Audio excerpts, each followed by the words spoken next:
कुछ पाकर खोना है, कुछ खोकर पाना है।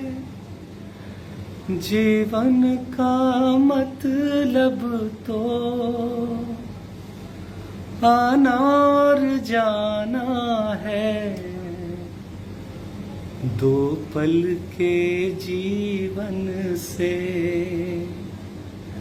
एक उम्र चुरानी है।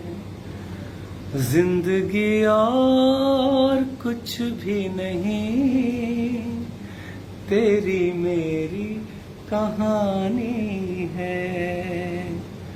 एक प्यार का नगमा है, मौजों की रवानी है।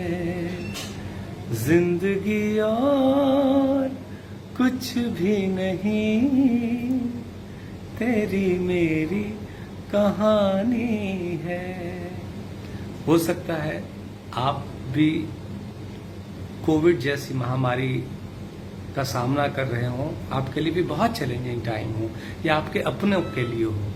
ऐसे समय में विचलित मत होइएगा। आप अपनों का और अपना ख्याल रखिएगा।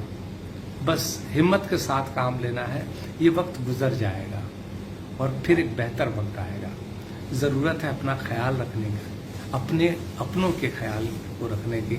आप सबसे रिक्वेस्ट है, प्लीज़ अपना अपना ख्याल रखें और अपनों का ख्याल रखें। वक्त बहुत चैलेंजिंग है, लेकिन इसका हम सबको मिलकर सामना करना है।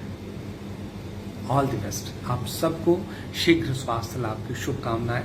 जैसे हम लोग रिकवर कर रहे हैं, आई होप आप सब करेंगे।